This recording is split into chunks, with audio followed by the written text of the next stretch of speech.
Wise birds and foolish birds. Once upon a time, there was a giant tree in the forest. Many birds lived on this tree. The oldest and the wisest of them was their leader. One day, the leader bird saw two branches of the tree rubbing against each other. They were making wood powder which was falling down. Then he noticed a tiny wisp of smoke rising from the rubbing branches.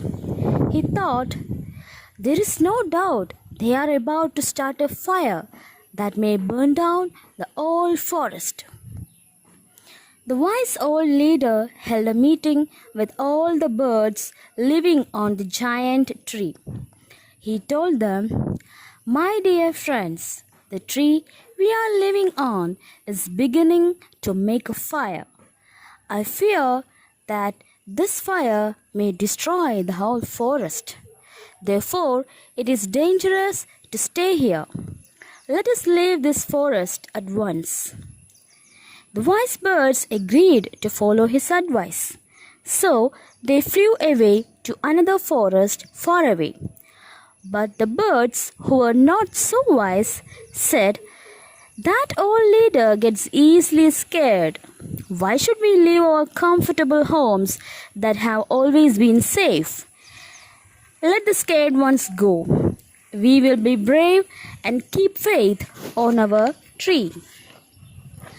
As feared by the wise old leader, the rubbing branches made sparks that fell on the dry leaves under the tree. Soon, those sparks turned into flames, and the giant tree caught fire. The foolish birds who still lived there got blinded and choked by the smoke. Many of them who could not escape were burned to death. Wisely said, those who ignore the advice of the wise do so at their own risk.